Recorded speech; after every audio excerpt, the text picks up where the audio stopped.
harusnya ada dalam sebuah TPA, termasuk bagaimana proses pelaksanaan konstruksi, material yang dibutuhkan, spesifikasi teknis, dan lain sebagainya. Baik, kita mulai saja PPT-nya begitu.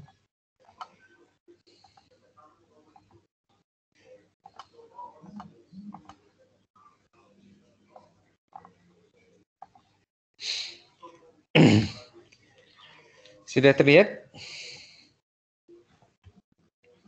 Sudah, Pak.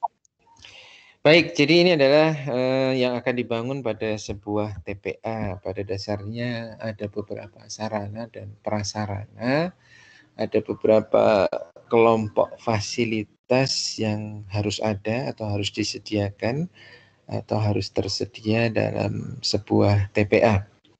Yang pertama adalah fasilitas umum. Fasilitas umum. Saya kira ini bisa menjadi pedoman juga dalam kalian menyelesaikan tugas besar untuk perencanaan TPA begitu ya, untuk menyelesaikan dalam arti melengkapi apa-apa yang mungkin masih terlewat dan lain sebagainya. Jadi paling tidak ini bisa menjadi acuan, menjadi guidance bahwa desain kalian harus melingkup hal-hal seperti ini. Jadi baik, jadi fasilitas umum terdiri dari pagar, pintu gerbang, jalan akses. Saya kira ini sudah umum ya. Ruang registrasi itu terhubung dengan jembatan timbang biasanya. Jadi di mana truk itu masuk, nanti akan masuk jembatan timbang, ruang registrasi di situ, mencatat nomor polisi kendaraan pengangkutnya, rate keberapa, kemudian tonasenya berapa, dan lain sebagainya dilakukan di ruang registrasi. Kemudian yang penting lagi adalah drainase umum ya. Drainase umum itu adalah drainase untuk seluruh kawasan TPA. Jadi drainase yang digunakan untuk mengalirkan air hujan yang mengelilingi seluruh lahan TPA. Nanti akan beda lagi dengan drainase untuk sel atau untuk zona. Ini adalah drainase secara umum yang dibangun. Jadi jangan lupa nanti di dalam desain TPA kalian harus ada drainase umum dan juga nanti ada drainase yang digunakan untuk masing-masing zona atau sel aktif. Kemudian fasilitas utama, jadi ini adalah fasilitas yang utama ya, artinya memang terkait dengan sampah yang diproses dalam sebuah TPA. Jadi ada area pengurukan, ini adalah area aktif dalam bentuk zona aktif. Dalam skala yang lebih kecil lagi adalah sel aktif begitu ya. Sel itu adalah timbunan sampah yang ditimbun per harinya, itu adalah sel. Nanti hari berikutnya sudah berupa sel yang baru. Ini berada di zona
Oke, sudah bisa didengar lagi ya? Maaf, sepertinya bukan sepertinya terputus sebentar.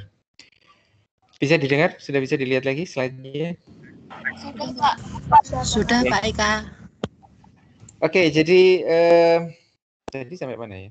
zona aktif ya, jadi area jalan operasi adalah jalan yang digunakan untuk jalan bagi armada pengangkut sampah atau truk pengangkut sampah menuju ke zona aktif atau menuju ke sel aktif, menuju ke zona penimbunan. Jadi beda dengan antara jalan operasi dengan jalan akses.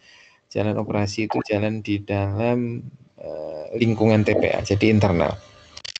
Kemudian drainase, ini drainase yang mencegah air masuk ke landfill, ini biasanya tidak permanen begitu ya. Jadi drainase yang dipasang atau disiapkan pada masing-masing zona aktif. Jadi beda dengan drainase yang ada di fasilitas umum. Jadi drainase ini lebih diperuntukkan supaya air yang jatuh ke sel aktif itu bisa segera dialirkan keluar. Jadi jangan sampai nanti air itu masih masuk meresap ke tanah, begitu ya, masuk meresap ke sampah yang menyebabkan jumlah lindi itu meningkat secara signifikan begitu ya. Bisa kita pahami bahwa jumlah lindi yang meningkat banyak tentu saja akan memberikan beban yang lebih besar kepada sistem, baik itu sistem pengumpul terutama untuk sistem pengolah lindinya. Sehingga diupayakan bahwa lindi itu bisa diminimalkan pada saat terjadi hujan khususnya dengan pembuatan sistem drainase pada zona aktif. Ini sifatnya tidak permanen. Jadi nanti kalau zona aktifnya sudah berpindah, maka drainase ini akan dipindahkan atau akan dibangun sistem drainase baru pada zona yang aktif. Jadi fungsinya bagaimana lindi itu tidak terproduksi dalam jumlah yang besar. Sebagaimana kita ketahui bahwa lindi itu sumbernya ada dua ya, yang eksternal itu dari hujan, yang internal adalah dari kadar air atau kandungan air yang tersimpan di dalam sampah itu sendiri. Sampah kita adalah sampah yang basah begitu ya, sampah yang relatif basah, memiliki kadar air yang cukup tinggi, bisa 60% ke atas begitu ya. Sehingga walaupun tidak terjadi hujan pun tetap terjadi perlindian. Apalagi kalau terjadi hujan dan posisi selnya belum tertutup, sehingga potensi untuk menambah jumlah lindi yang diproduksi akan menjadi lebih besar. Kemudian tanggul pembatas sel pengurukan. Jadi ini biasanya terutama untuk sistem yang menggunakan parit ya, sistem parit atau trench atau yang dilakukan penggalian, biasanya ada tanggul-tanggul yang dibuat pada sel-sel yang aktif, kemudian atau pada zona aktif. Sistem pelapis dasar atau liner ini adalah lapisan dasar yang difungsikan supaya lindi yang produksi itu tidak meresap ke dalam permukaan tanah, tidak meresap ke tanah gitu ya, tidak meresap ke tanah. Jadi ini sebagai fasilitas yang sangat penting begitu, mengingat bahwa sistem seperti kemarin minggu lalu ya, sistem TPA yang saniter adalah sistem kontainer gitu. Jadi sistem kontainer atau containment begitu, pengemasan yang mencegah lindi terutamanya bisa keluar dari area timbunan. Kemudian saluran pengumpul dan pengolah lindi itu adalah saluran pengumpul yang digunakan untuk mengumpulkan lindi yang terproduksi menuju ke IPL atau IPAL, instalasi pengolah lindi atau pengolah licit, termasuk dan pengolah licitnya ya, pengolah licitnya itu kalau kita menggunakan sistem konvensional. Sedangkan minggu yang lalu saya sudah menjelaskan ada sistem bioreaktor begitu, di mana lindi itu dikembalikan lagi ke timbunan sampah. Kalau menggunakan sistem itu praktis bahwa tidak diperlukan pengolah lindi, tetapi hanya diperlukan kolam pengumpul lindi Yang kemudian lindi yang terkumpul itu disiramkan atau tidak selalu disiramkan ya, ada yang model injeksi, ada yang model dibuatkan saluran di dalam timbunan, tapi ada juga yang menggunakan sistem spraying begitu, disiramkan ke dalam timbunan sampah, sehingga tidak diperlukan lagi IPL atau instalasi pengolah lindi. Kemudian ventilasi pengumpulan gas bio atau biogas yang metan terutama ya, yang dikumpulkan adalah metan, itu biasanya dibuat secara vertikal. Kalau pengumpul lindi itu kan horizontal ya, kalau pengumpul metan itu adalah secara vertikal. Kemudian fasilitas yang berupa peralatan, alat berat, jelas merupakan fasilitas vital yang dibutuhkan, baik itu untuk menurunkan sampah, mengatur timbunan, mengatur tinggi timbunan, mengatur slope, meratakan sampah, memadatkan sampah, dan lain sebagainya. Jadi yang biasa digunakan adalah wheel loader, kemudian dozer, ataupun ekskavator. Itu harusnya ada C-nya ya, ekskavator. Jadi ini yang biasa digunakan. Kemudian alat komunikasi saya pikir pakai HT itu ya, yang digunakan untuk berkomunikasi antara kantor dengan petugas yang ada di sel. Kemudian perlengkapan K3 saya kira sudah cukup jelas. Kemudian kendaraan untuk mobilisasi di dalam internal TPA. Kemudian ada fasilitas penunjang, yang penting saya pikir adalah jembatan timbang, adalah jembatan yang digunakan untuk mengukur atau mengetahui berat sampah yang dibawa, begitu ya, mengetahui berat sampah yang dibawa. Jadi ada dua cara yang biasa digunakan begitu ya, jadi mengukur berat pada saat masuk, nanti pada saat keluar itu truknya nimbang lagi, nanti bisa diketahui sampahnya berapa. Atau truk itu sudah dihitung beratnya, standarnya berapa, nanti begitu ada dia masuk membawa sampah, otomatis bahwa berat truk itu menjadi pengurang, tetapi itu standar ya, jadi semua truk dianggap beratnya sama. Jadi pada saat keluar dia tidak perlu ditimbang lagi. Jadi dia ditimbang hanya pada saat masuk. Kemudian yang lain saya pikir hanggar, kendaraan, bengkel, oke. Kemudian fasilitas pemadam kebakaran. Nah, fasilitas pemadam kebakaran cukup penting. Kenapa? Karena seperti minggu lalu saya berikan gambar TPA di Banyumas yang berasap, yang terbakar dengan sendirinya, karena kita ketahui menghasilkan metan yang mudah terbakar. Kemudian dalam kondisi cuaca yang cukup panas, bahwa itu bisa menyulut api. Kebetulan yang dulu itu kecil begitu ya, sehingga hanya muncul asap-asap.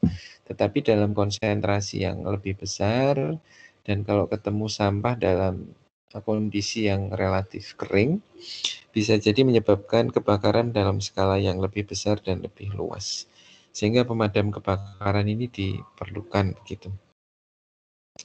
Kemudian fasilitas daur ulang dan kompos ini juga sering disediakan dalam sebuah TPA. Dan saya pikir di TPA yang kalian desain di dalam tugas besar pun sudah harus juga mengakomodasi dua fasilitas ini begitu ya. Jangan nanti kalian mendesain bahwa Pak, daur ulang itu kan nanti dipilah oleh pemulung pada sel aktif. Yang sekarang terjadi kan prakteknya begitu ya, bahwa pemulung itu melakukan pemilahan pada sel aktif. Pada saat operasional pengurukan TPA, pengurukan sampah begitu ya. Saya pikir bahwa itu sebenarnya tidak diperbolehkan dan tidak dibenarkan, sehingga bahwa fasilitas daur ulang bagaimanapun juga harus dibuat dan dibangun di luar zona aktif. Jadi pemulung memang aktivitasnya di sana.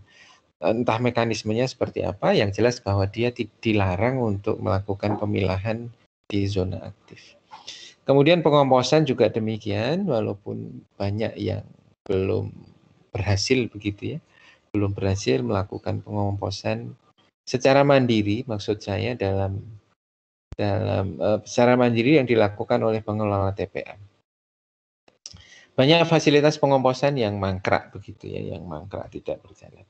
Berbeda dengan Narpati yang dulu pernah beroperasi di TPA Jatibarang, itu kan tidak mandiri, artinya bahwa itu dilakukan oleh pihak swasta yang hasilnya bukan pupuk kompos sih, tetapi pupuk granul yang menjadi pupuk subsidinya pupuk Sriwijaya sepertinya. Jadi berbeda. Maksudnya pengomposan di sini adalah yang dilakukan secara mandiri oleh pengelola TPA. Nah, tentu saja nanti ada seperangkat mekanisme bagaimana fasilitas daur ulang dan pengomposan ini bisa berjalan begitu ya. Karena yang terjadi secara praktis bahwa kendaraan pengangkut sampah itu langsung masuk ke zona aktif begitu ya. Kalau ada fasilitas ini mestinya sudah dilakukan, harus ada proses pemilahan. Pemilahan yang dilakukan di TPA, mana-mana yang compostable dan mana-mana yang recyclable. Tetapi yang menjadi tantangan bahwa dengan adanya pemilahan ini, proses penimbunan sampah di TPA menjadi lebih lambat, gitu ya. Menjadi lebih lambat karena truk itu harus masuk ke situ dulu. Nanti, nah itu menjadi agak repot. Jadi memang idealnya bahwa proses pemilahan itu dilakukan di sumber atau di TPST dalam skala yang besar gitu. Kemudian ada fasilitas pengendali pencemaran begitu ya, jadi pollution controlnya, ada drainase pengumpul lindi, kemudian pengumpulan biogas bisa dilakukan dengan flaring. Jadi flaring itu adalah bahwa biogas atau metan yang terbentuk itu dibakar. Dibakar jadi seperti di kilang-kilang minyak itu ya, tetapi dalam skala tidak dalam skala yang sebesar itu, jadi skala yang kecil begitu dibakar. Dan tentu saja bahwa proses flaring itu dilakukan kalau tidak ada pemanfaatan biogas. Nah, di era yang sekarang itu memang sayang kalau metan yang terbentuk itu hanya dibakar karena dia menjadi sesuatu yang tidak bisa dimanfaatkan. Sehingga praktek itu tidak menjadi pilihan utama. Pilihan utamanya adalah bagaimana bahwa metan yang terbentuk itu bisa dimanfaatkan. Apalagi sekarang trennya sudah tren pembuatan PLTSA ya, pembangkit listrik tenaga sampah. Tetapi yang perlu diingat bahwa PLTSA itu hanya bisa dilakukan pada lokasi-lokasi TPA yang memiliki skala besar begitu ya, memiliki skala besar, karena bahwa TPA yang artinya PLTSA yang layak dari sisi teknis kalau ada kuantitas sampahnya terpenuhi begitu ya. Sedangkan di kota-kota kecil tentu saja belum tentu bisa dimanfaatkan untuk sebuah PLTSA karena jumlah sampahnya sedikit sehingga gas yang terproduksi juga tidak banyak.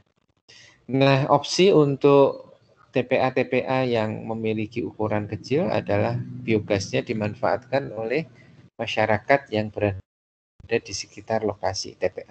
Dulu di TPA Jatibarang itu ada warung, saya lupa namanya, itu warung sampah atau apa begitu ya. Warung yang memasaknya, dia itu menggunakan biogas yang dihasilkan oleh TPA Jatibarang. Cuman saya nggak tahu apakah sekarang masih ada atau tidak, karena sekarang ada PLTSA yang dibangun begitu ya, apakah dia masih eksis atau tidak. Nah, mungkin seperti itu atau bisa digunakan oleh masyarakat yang berada di sekitar lokasi TPA untuk menyalurkan biogas yang dihasilkan. Hanya kalau memang praktek itu belum dilakukan, ya mau tidak mau flaring menjadi pilihan yang harus diambil begitu kan, harus diambil. Mengingat kalau itu dibiarkan lepas begitu ya, artinya bahwa metan itu lepas, tidak dimanfaatkan dan kemudian dilepas begitu saja ke atmosfer, menjadi satu hal yang tidak baik begitu ya. Satu, karena metan itu merupakan gas rumah kaca ya, masih ingat dia merupakan GHG greenhouse gases begitu ya, yang menyebabkan climate change apa sih, global warming begitu ya, menyebabkan global warming. Itu yang pertama.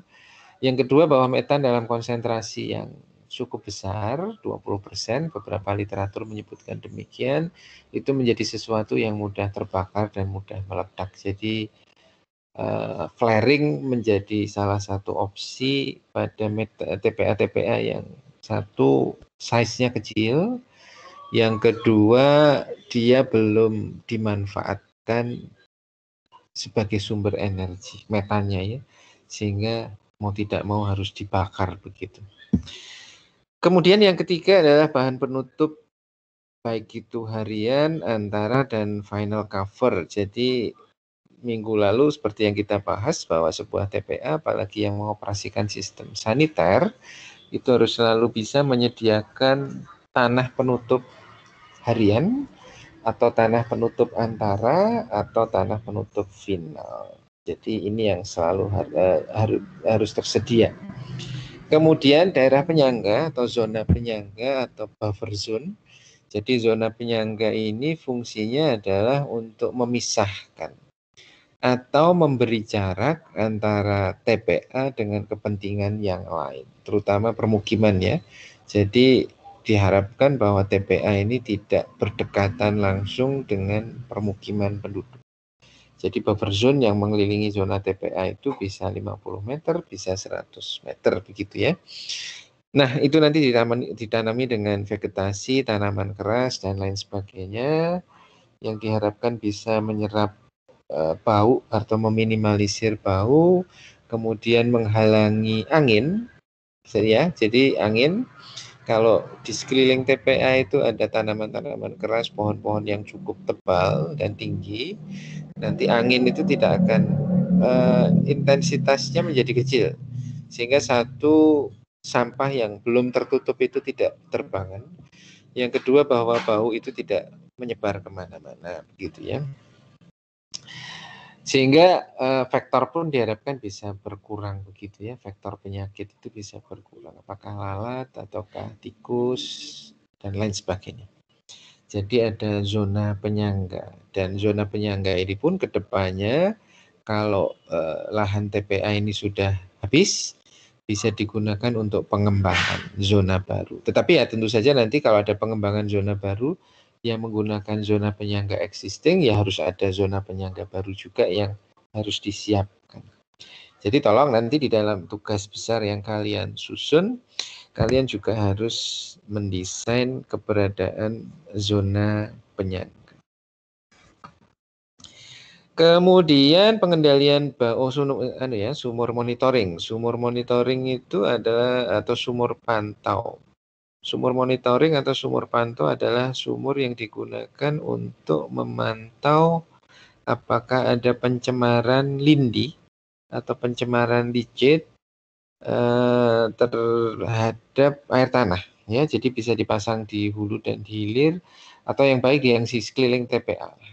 Sangat tergantung dari kondisi topografi dan kondisi muka air tanahnya seperti apa. Tapi pada dasarnya dari sumur pantau itu bisa diketahui kalau ternyata di dalam kandungan airnya itu, air sumurnya itu terdeteksi adanya polutan yang spesifik yang dihasilkan oleh TPA, maka bisa digunakan sebagai indikator bahwa terjadi kebocoran begitu ya, terjadi kebocoran dari TPA yang menyebabkan lindi ini merembes atau meresap ke tanah yang akhirnya masuk ke sumur, ke sistem geohidrologi begitu ya, ke sistem tata air bawah tanah. Kemudian pengendali bau dan vektor penyakit, ini satu-satunya cara yang efektif adalah dengan penutup harian. Jadi bau itu bisa direduksi secara signifikan kalau setiap hari sel yang sudah selesai dibentuk atau selesai ditimbun per hari operasi itu ditutup dengan tanah harian, penutup tanah harian. Tentu saja penutupan ini akan bisa mereduksi bau kemudian vektor penyakit, lalat, dan lain sebagainya tidak bisa masuk. Kemudian kalau terjadi hujan juga bisa mengurangi jumlah air atau intensitas air hujan yang masuk atau meresap ke dalam timbunan sampah. Jadi penutupan dengan menggunakan tanah penutup harian ini yang paling efektif. Kemudian laboratorium lingkungan digunakan untuk uji begitu ya, terutama secara yang rutin dilakukan adalah sumur monitoring itu ya, dilakukan uji bisa setiap bulan, bisa setiap minggu begitu ya. Kemudian uji juga kandungan metan dan CO2 yang ada di dalam atmosfer atau yang berada di dalam atmosfer ya, yang berada di sekitar TPA. Paling tidak bisa diketahui bahwa ini ada metan dengan konsentrasi sekian dan lain sebagainya. Kemudian pemadam kebakaran sama seperti yang saya jelaskan sebelumnya. Baik, jadi yang selanjutnya adalah dokumen tender. Saya pikir ini tidak perlu kita bahas secara rinci karena ini tata cara untuk melakukan lelang begitu ya, untuk konstruksi atau desain sampai dengan konstruksi sebuah TPA. Tapi ada beberapa hal yang mungkin perlu kita highlight begitu, yang perlu kita garis bawahi.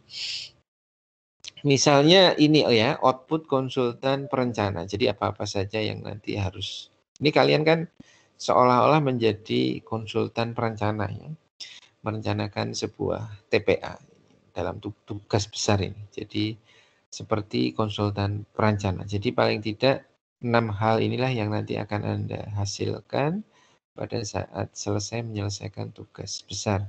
1, laporan sistem terkait TPA. Jadi nanti menggunakan sistem apa? Apakah menggunakan metode Pareto, menggunakan metode area, menggunakan metode Canyon, kemudian apakah nanti menggunakan menjadi reusable landfill atau bioreaktor landfill dan lain sebagainya. Jadi itu adalah sistem secara umum. Apakah control landfill atau sanitary landfill, itu adalah sistem yang terkait dengan TPA secara umum. Itu harus ada justifikasinya terlebih dahulu. Karena sistem itu nanti akan menentukan desain yang akan kalian buat gitu ya. Kemudian catatan desain atau design note, perhitungan sistem, perhitungan struktur, literatur, dan lain sebagainya. Dihitung di situ, misalnya perhitungan untuk lindi yang dihasilkan, nanti perhitungan untuk pipa yang dibuat, diameter berapa, panjang berapa, perhitungan struktur untuk dinding penahan tanah, struktur untuk IPAL-nya atau IPL-nya, dan lain sebagainya. Kemudian gambar desain, tentu saja yang kalian lakukan intinya adalah mendesain, dimulai dari desain biasanya site plan begitu ya, layout atau tata letak TPA. Nanti dari situ akan diturunkan pada gambar-gambar yang lain, misalnya gambar struktur untuk tanggul, gambar struktur untuk drainase, gambar untuk sistem pelapis dasarnya, gambar untuk sistem penguncian pelapis dasarnya, gambar untuk IPAL-nya seperti apa, pengumpulan lindi, pengumpul lindi ya betul, kemudian pengumpul gasnya seperti apa. Gambar-gambar akan ada di sana, termasuk gambar ME, mechanical electrical begitu ya. Jadi kalau nanti kalian mengoperasikan pumping atau pompa atau aerasi dan lain sebagainya, itu masuk di dalam gambar-gambar ME atau mechanical electrical. Kemudian spek teknis, jadi spek teknis itu terkait dengan spek untuk bahan, untuk material, spek terkait dengan linernya, spek betonnya, spek PVC, pipa-pipanya, kemudian spek batu kalinya kalau mau menggunakan itu, dan kerikilnya, dan lain sebagainya. Spek teknis, jadi biasanya ini tertuang di dalam dokumen yang disebut sebagai RKS begitu. Dokumen rencana kerja dan syarat-syarat. Nanti di situ segala macam bentuk tata cara pelaksanaan pembangunan ada di situ. Syarat-syaratnya yaitu tadi spek teknisnya ya. Nanti kalau menggunakan alat berat, itu kapasitasnya berapa, kemudian mereknya apa, dan lain sebagainya. Dan yang betul bahwa nanti di dalam pelaksanaan ya semua harus sesuai dengan spek teknis yang dipersyaratkan.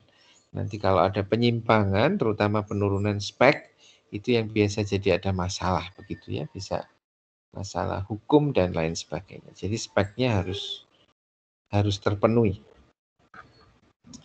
Kemudian PQ itu adalah Bill of Quantity, itu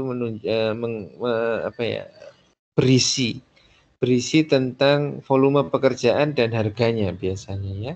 Jadi volume galian, volume timbunan, kemudian panjang pipa, kemudian tenaga kerja jumlahnya berapa dan lain sebagainya. Artinya pekerjaan itu seperti apa saja tertuang lengkap di dalam BQ.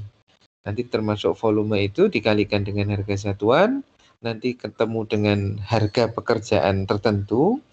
Nanti kalau dijumlah ketemunya adalah harga total untuk pembangunan sebuah TPA. Jadi itu adalah BQ. Kemudian yang nomor 6 itu terkait dengan SOP. Jadi SOP. Jadi nanti kalian juga harus membuat SOP bagaimana mengoperasionalkan zona sampah, zona penimbunan, mengoperasionalkan pengolahan lindi, kemudian pengelolaan biogas dan lain sebagainya.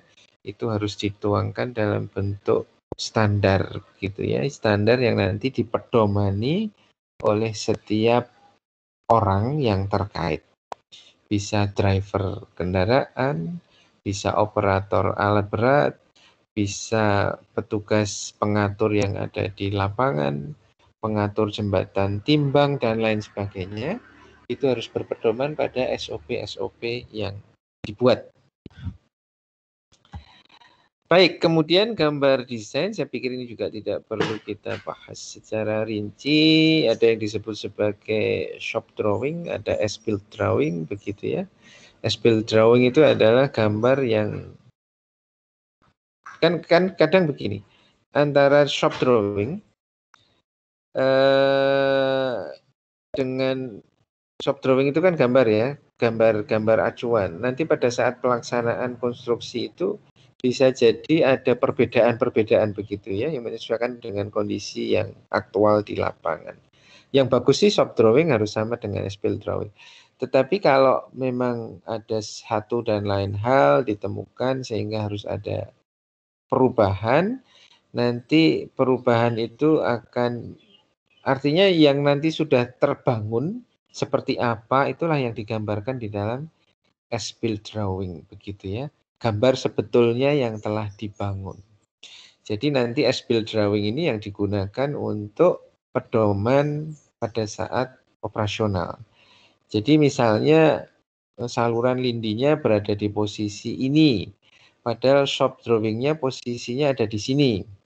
Karena mungkin di posisi yang shop drawing itu tanahnya terlalu keras atau apapun sehingga harus digeser sedikit. Nah itu nanti digambarkan sebagai as-built drawing. Jadi misalnya nanti ada setelah ditimbun tanah, gambarannya ya, setelah ditimbun tanah, sampah maksud saya, nanti harus ada yang diperbaiki terkait dengan saluran lindi tertentu, atau ada kebocoran atau apapun, nanti yang dilihat adalah as-built drawing. Karena itu yang terbangun. Jadi posisi saluran lindinya yang terbangun itu ada di sini, itu sesuai dengan ada yang apa yang tertuang di dalam as-built drawing. Karena yang shop drawing itu berbeda, sudah berubah. Jadi itu ya, jadi bedanya shop drawing dan as-built drawing. Kemudian terkait dengan spek tek, ada beberapa pekerjaan konstruksi terkait dengan alat dan barang, yaitu bukan batang tetapi alat dan barang. Jadi spek tek secara umum, kemudian pekerjaan sipil, spek tek untuk mechanical electrical, spek tek untuk liner, nanti akan ada penjelasannya terkait dengan liner, spek tek untuk alat berat, spesifikasinya alat berat, dan spesifikasi yang lain sesuai dengan aktivitas di TPA.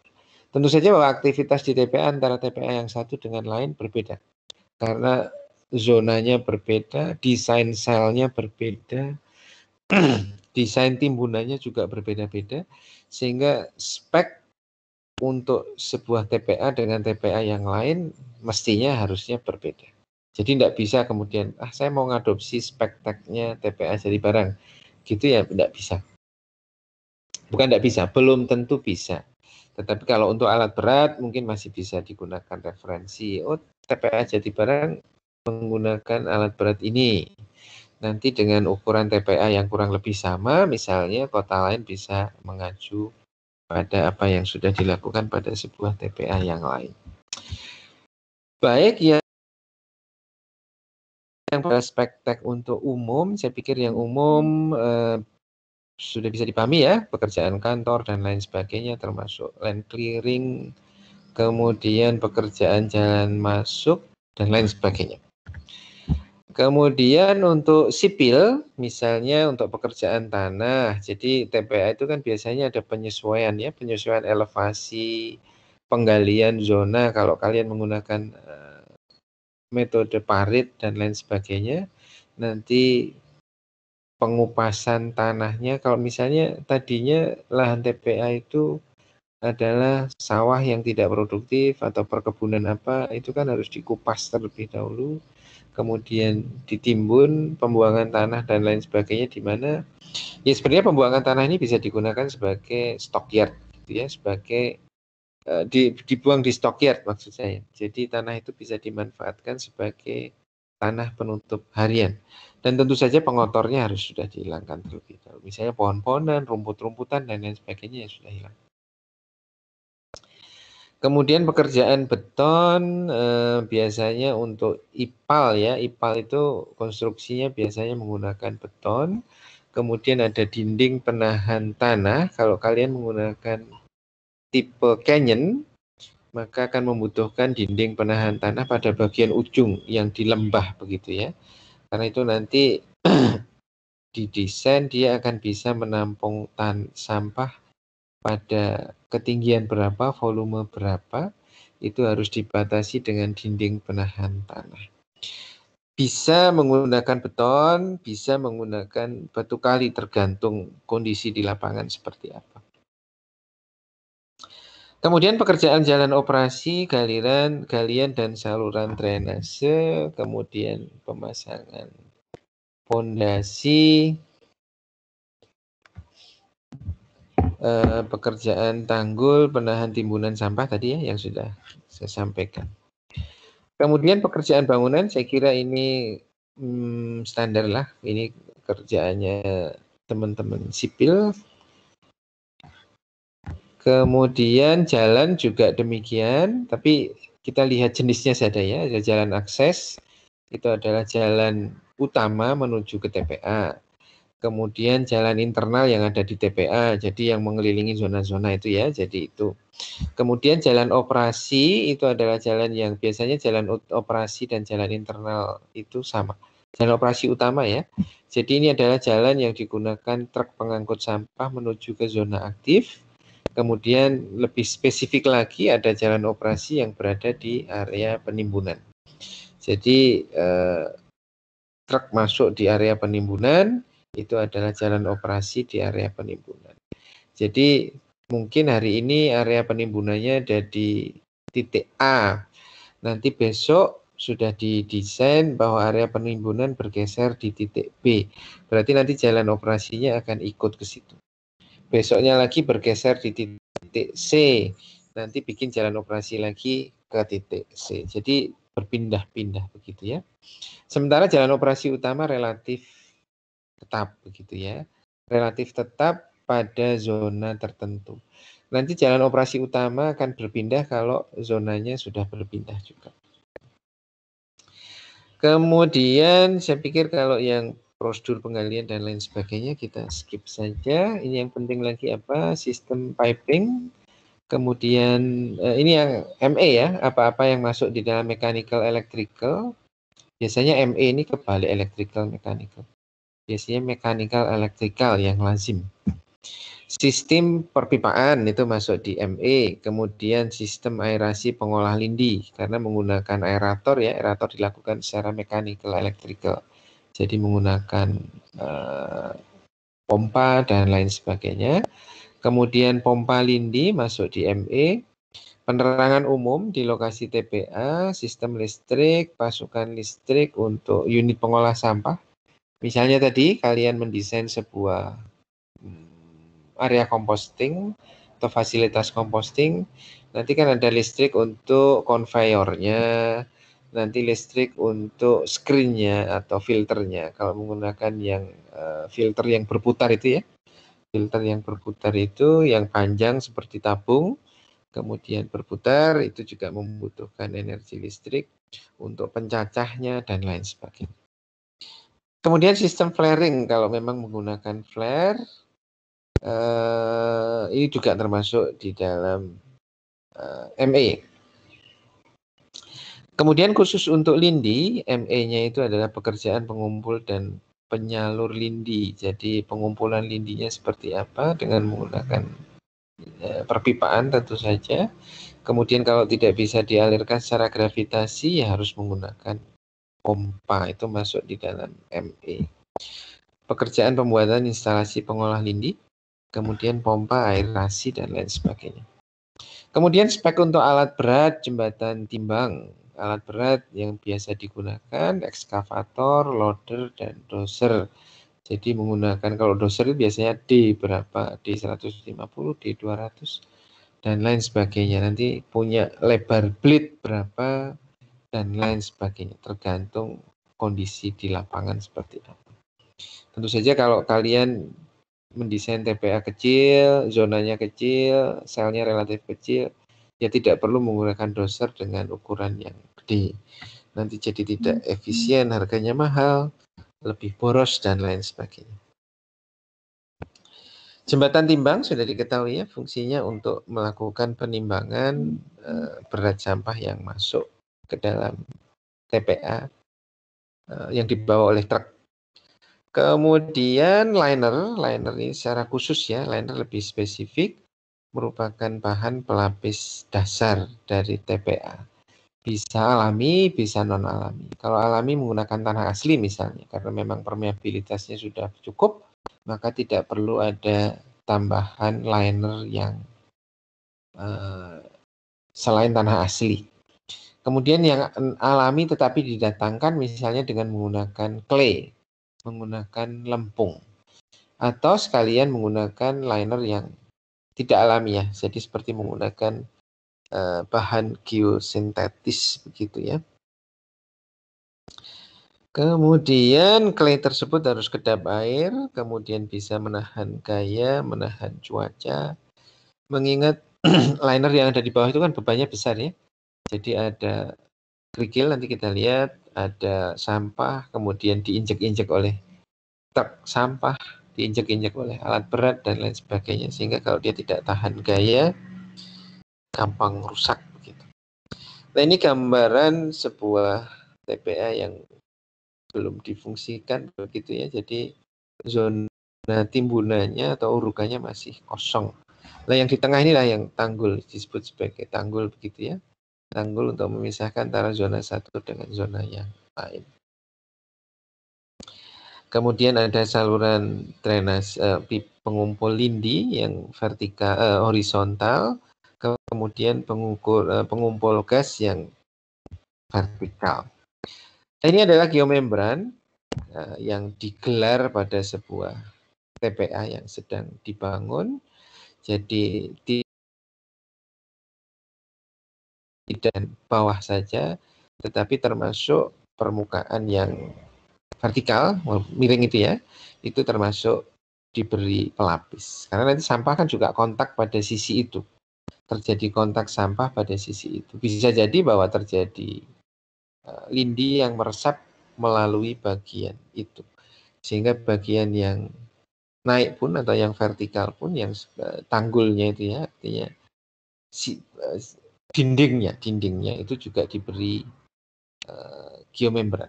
Diberi geomembran yang kedap air. Nah, ini contoh yang lain lagi begitu ya, konstruksi TPA. Ini sih metodenya parit begitu ya, trans, karena harus digali terlebih dahulu. Baik, jadi ini adalah pemasangan HDPE atau geomembran pada salah satu kolam di IPAL begitu ya, atau IPL. Jadi untuk memastikan bahwa kolam tersebut juga kedap air begitu ya, jadi lindi yang diolah di situ tidak meresap kemana-mana, maka dia dibangun atau dilapis dengan geomembran. Ini contoh TPA regional Bangli yang ada di Bali. Kemudian ini konstruksi IPAL begitu ya, konstruksi IPAL sepertinya sama. Jadi menggunakan ini kolam stabilisasi anaerobik. Oh ya, memang sama-sama di Bali ya. Jadi yang tadi ini sepertinya sebelum diberi geomembran. Ini sudah diberi geomembran. Kemudian ini pemasangan lapisan dasar. Kalau kalian melihat di gambar yang bagian kiri atas ini ya, jadi ada kerikil. Nanti kita lihat, ini sementara diamati dulu gambarnya, bahwa ada kerikil yang disebar dan dipadatkan pada seluruh permukaan dasar TPA. Satu, kerikil ini berfungsi kalau untuk saluran pengumpul lindi, bahwa kerikil itu berfungsi untuk melindungi saluran atau sekaligus berfungsi sebagai filter supaya sampah-sampah yang memiliki ukuran kecil itu tidak mudah masuk ke dalam pipa pengumpul. Karena pipa pengumpul itu kan atasnya bolong-bolong ya, berlubang-lubang. Jadi kalau tidak diberi filter berupa kerikil salah satunya, ini bisa masuk, nanti mengakibatkan tersumbat. Kalau tersumbat nanti lindinya tidak bisa masuk ke dalam pipa. Nah, ini contoh ya, lindi, pipa lindi, kemudian ini adalah kerikil, di atasnya baru sampah.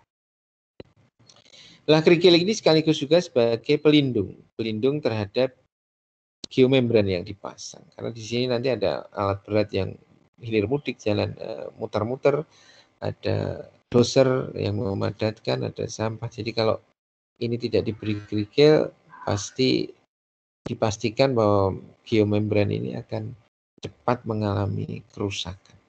Ini juga sekaligus berfungsi untuk melindungi saluran pengumpul lindi dari kerusakan. Nah, ini beberapa gambar contoh fasilitas yang ada di TPA, walaupun tidak terlalu bagus ya kelihatannya. Ya sederhana, bukannya tidak bagus sih, sederhana. Ada pos jaga, ada jalan masuk, ada jalan operasi, ada drainase, ada tanggul, ada tempat pencucian kendaraan. Nah, ini saya kira cukup penting ya, tempat pencucian. Nanti kalau masih memungkinkan ditambahkan di dalam TPA yang sedang kalian rencanakan. Fungsinya apa? Tentu saja bahwa truk yang masuk ke dalam zona aktif seperti ini ya, kan banyak kotor. Nanti kalau dia langsung keluar, ngambil sampah lagi di TPS tertentu lagi, nanti akan mengotori jalan raya begitu ya. Kalau cuma satu sih nggak apa-apa. Kan jumlahnya banyak dia keluar masuk begitu ya. Sehingga idealnya, baiknya bahwa sebelum dia keluar dari zona TPA, maka truk tersebut harus dicuci. Banyak lah, tidak dicuci semua ya. Jadi bannya itu dicuci supaya pada saat keluar dalam kondisi yang sudah bersih. Kemudian kontrol TPA, menara pantau. Jadi seperti bandara ya, jadi menara pantau ini digunakan untuk memeriksa proses penggelaran begitu ya. Jadi sudah benar zonanya belum, sudah benar selnya belum, alat beratnya sudah bolak-balik pada frekuensi tertentu atau belum. Jadi kan kepadatan misalnya 90 atau 90% standar traktor itu setara dengan 7 kali lintasan alat berat misalnya. Nah, itu bisa dipantau dari sini begitu ya. Jangan-jangan operator alat beratnya males begitu. Nanti hanya 2 kali lintasan, sehingga nanti kepadatan sampahnya atau densitasnya tidak terpenuhi begitu ya, tidak terpenuhi. Kalau tidak terpenuhi nanti TPA dia jadi cepat penuh. Kemudian rumah jaga, bengkel, garasi, tempat pengomposan begitu ya. Kemudian sumber air bersih atau menara air bersih serta kegiatan pemulung. Nah, sebenarnya ini sudah mulai harus dihilangkan ya keberadaan pemulung dalam sebuah TPA karena satu memang secara praktis dia mengganggu, apalagi kalau dia mengambilnya pada zona aktif bersamaan dengan proses penimbunan. Yang kedua tidak estetis begitu ya, bahwa saya banyak melihat bahwa pemulung-pemulung yang ada di TPA-TPA itu membuat bedeng-bedeng begitu ya, membuat rumah-rumah yang tidak baik dari sisi estetika, dari sisi kesehatan, ya memang ini harus bisa diakomodasi begitu. Kemudian ini konstruksi liner, ini proses penyambungan begitu ya, proses penyambungan liner, kemudian proses penggelaran liner dalam sebuah TPA. Kemudian terkait manajemen konstruksi, saya pikir tidak perlu kita bahas ya, kalian sudah dapat manajemen proyek ya, manajemen konstruksi. Intinya kurva S lah, kurva S itu memberikan informasi terkait dengan penggunaan sumber daya pada tata waktu tertentu, begitu ya, sumber daya manusia pada tata waktu tertentu yang dilakukan pada jenis-jenis pekerjaan tertentu, begitu ya. Sehingga nanti yang benar itu memang kurva itu akan membentuk seperti huruf S begitu ya, itu kalau baik begitu. Nah, itulah kenapa disebut sebagai kurva S. Ya, seperti itu gitu. Ini pekerjaannya, kemudian bobotnya, ini waktunya, ini bobotnya berapa, nanti bisa lah dihitung begitu ya, kalian sudah belajar ini ya di manajemen konstruksi. Kemudian manajemen resiko, saya pikir ini juga perlu terkait dengan resiko. Kalau di TPA Jatibarang sih resikonya lebih kepada sapi ya, karena banyak sapi di sana yang berkumpul pada saat proses operasional di TPA. Banyak cerita bahwa sapi itu banyak yang tergilas alat berat begitu ya, banyak yang tergilas alat berat ya, karena memang mungkin operatornya tidak melihat ada sapi di belakangnya dan lain sebagainya. Dia kan sibuk untuk mengatur sampah, memadatkan, membentuk timbunan dan lain sebagainya. Kemudian metode pelaksanaan pekerjaan. Nah, ini construction method ini yang sekali lagi bahwa tertuang di dalam dokumen RKS, rencana kerja dan syarat-syarat. Cara-cara untuk melaksanakan pekerjaan konstruksi, melakukan operasional TPA. Jadi ada di dalam metode pelaksanaan pekerjaan. Oke, kemudian ketiga, saya pikir ini juga perlu. Ya paling tidak kalau di TPA itu menggunakan APD lah, APD dengan prosedur kerja yang baik. APD itu bisa baju, bisa overall itu ya, bisa helm, kacamata, respirator, masker dan lain sebagainya. Kemudian safety shoes, pakai sarung tangan dan lain sebagainya. Karena bagaimanapun juga di TPA itu dealing dengan alat berat, dealing dengan peralatan-peralatan yang lain dan lain sebagainya. Juga sampah itu kan kotor. Jadi aspek kesehatannya yang harus diperhatikan dengan benar. Saya kira ketiga nanti bisa kalian baca. Ini terkait dengan kecelakaan kerja yang mungkin terjadi. Penyebabnya adalah ada kesalahan sampai ke force majeure begitu ya. Kalau force majeure relatif. Nah, itu kenapa pada saat kalian melakukan pemilihan lokasi TPA, site selection ya, di dalam SNI itu kan ada variabel kerawanan bencana begitu ya, terutama rawan bencana geologi. Apakah daerah patahan ataukah daerah yang mudah longsor, daerah banjir dan lain sebagainya. Jadi TPA harus diletakkan pada posisi yang sesuai. Kemudian pengawasan konstruksi saya kira juga tidak perlu kita bahas terkait dengan pengawasan. Owner, desainer, kontraktor, silakan nanti bisa dibaca. Kemudian TPA, saya pikir bahwa sekarang harus sanitary lah ya. Kalau masih kontrol itu pencemarannya masih terjadi. Kemudian pengendalian licin, sekali lagi yang pertama dibatasi produksinya.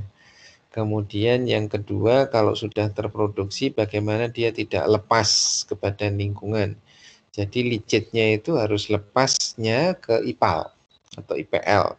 Tidak boleh kemana-mana. Nah, itu ada satu sistem yang harus kita desain supaya si lindi itu atau licit itu larinya selalu ke IPAL. Bukan meresap ke tanah dan lain sebagainya. Kemudian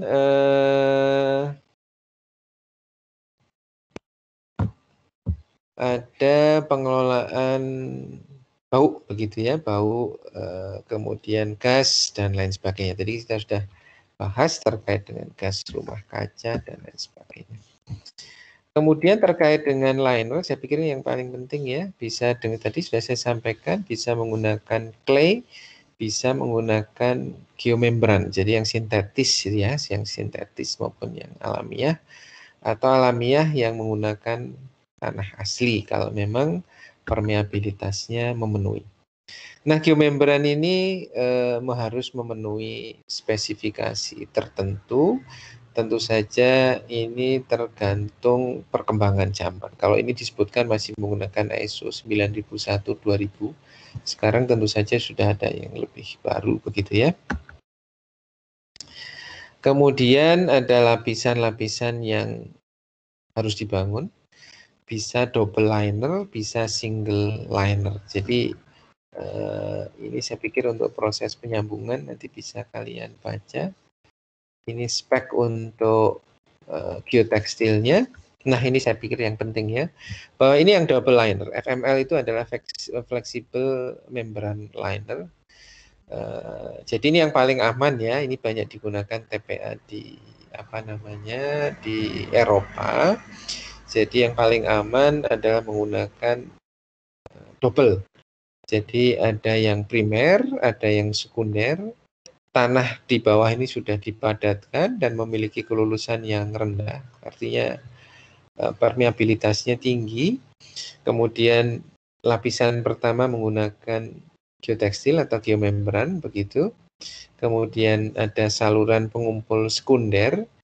Nah, ini diberi pasir, bisa diberi kerikil, bisa begitu ya untuk mengisi ini.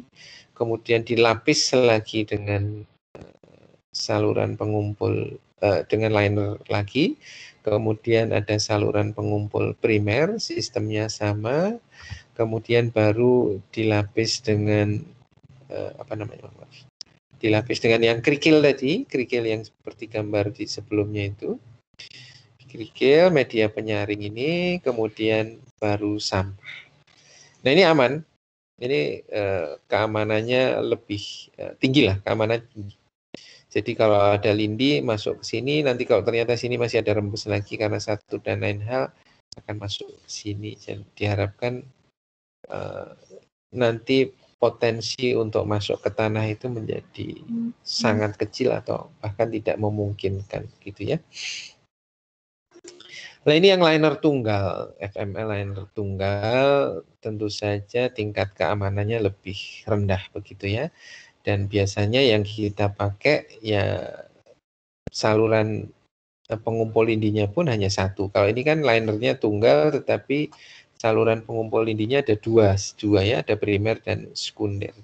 Hanya linernya dipasang satu saja, yang bawah mengandalkan lapisan pelapis dasar tanah. Kemudian ini konstruksi liner, ada plasticity index, ada liquid limit. Nah, ini sih teman-teman sipil biasanya kalian juga diajarin ya. terkait dengan LI dan LL. Ini sih tinggal spek sesuai dengan apa yang diinginkan begitu.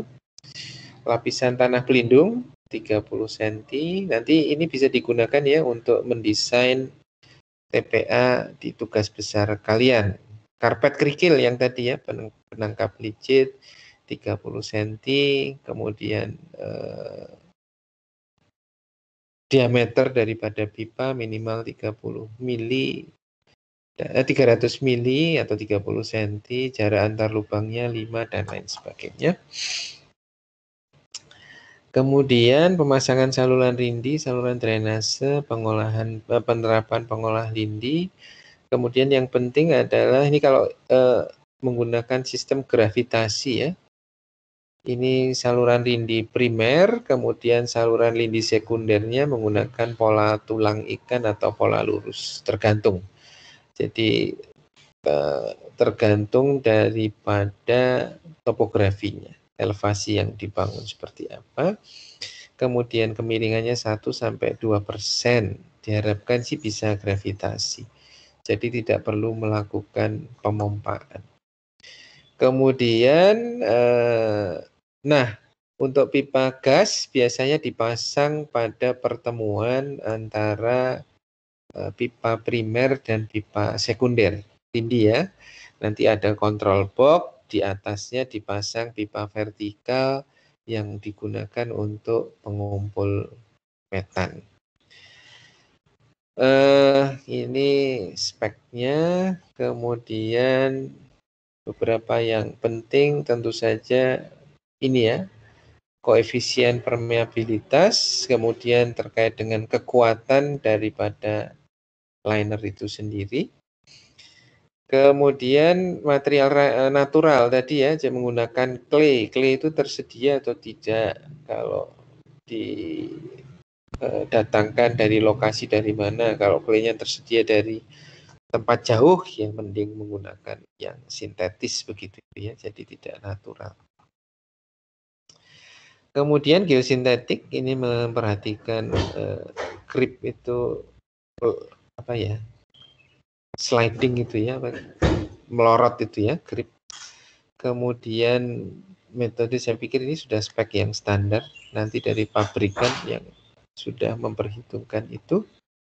Kemudian ini pengunciannya, jadi seperti yang tadi bahwa dinding daripada TPA itu juga dilapis dengan geomembran. Nah, supaya lapisan yang ada di dinding itu tidak melorot, maka harus dikunci atau harus dijangkar begitu ya, anchor. Nah, ini modelnya begini. Jadi ini yang tidak sekaligus sebagai saluran drainase, gitu ya. Sedangkan yang ini jangkar itu sekaligus berfungsi sebagai saluran drainase. Jadi ini begini, kemudian ditanam di sini supaya tidak melorot, ini kemudian diisi dengan batu. Kalau ini diisi dengan saluran drainase. Jadi sekaligus. Ini tentu saja lebih fungsional begitu ya, lebih fungsional. Ini terkait dengan geomembran, saya pikir nanti bisa dibaca.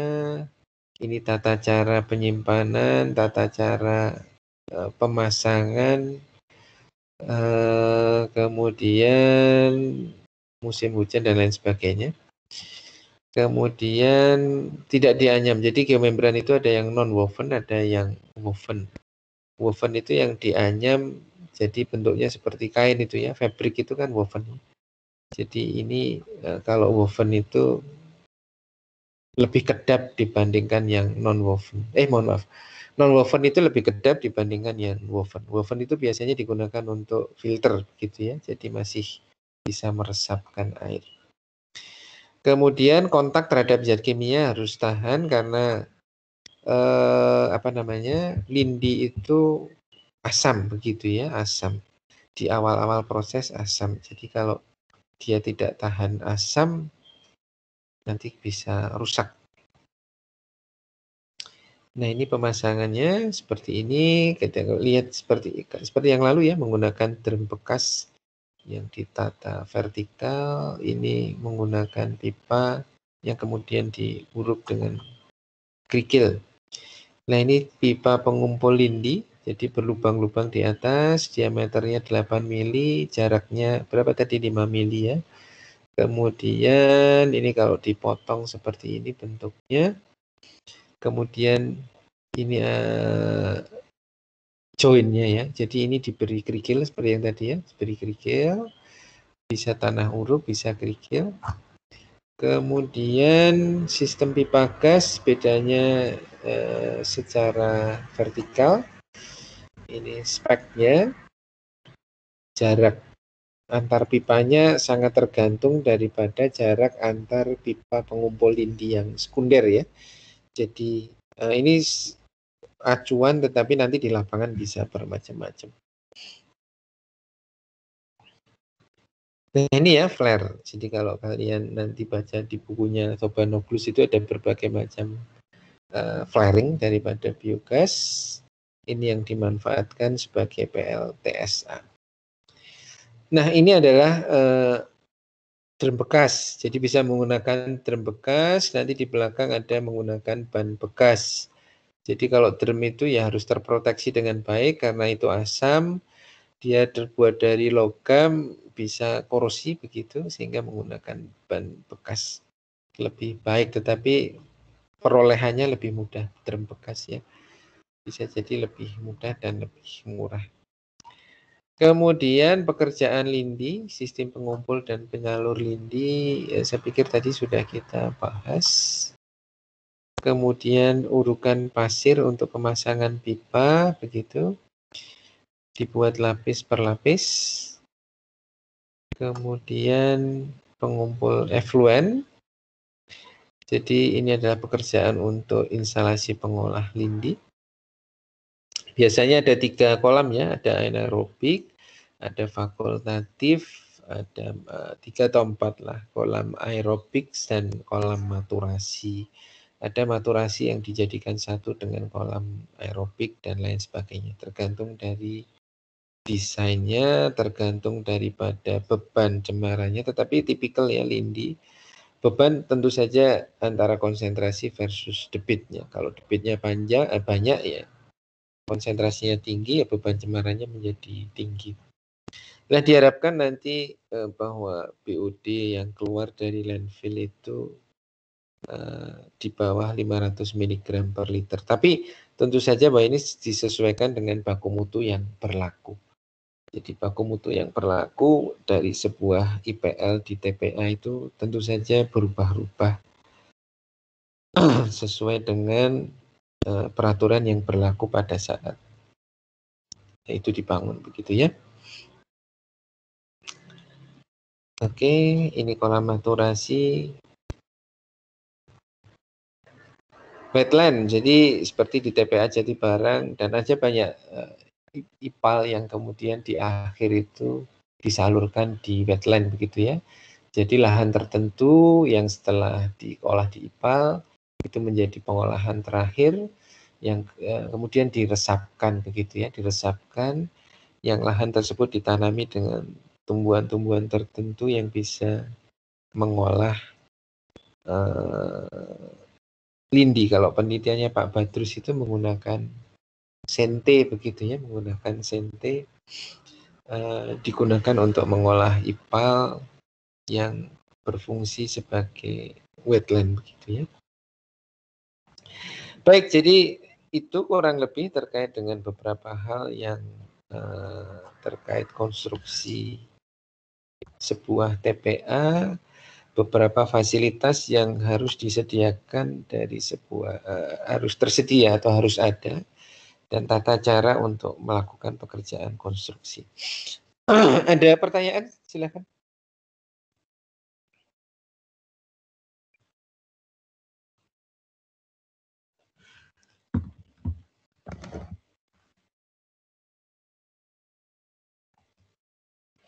Tidak ada? Dari saya belum ada, Pak. Ada yang masih belum bisa absen? Saya, Pak. Masih belum bisa absen ya, sebentar.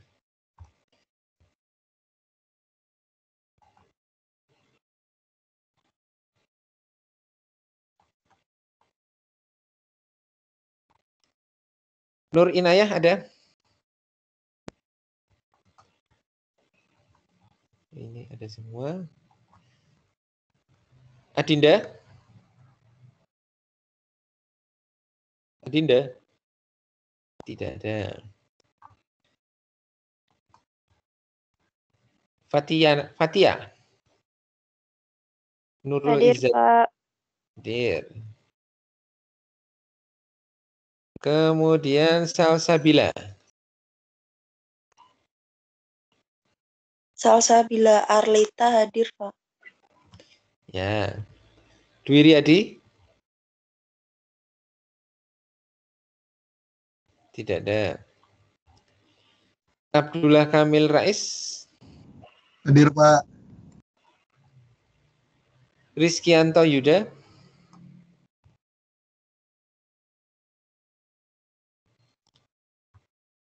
Brahma?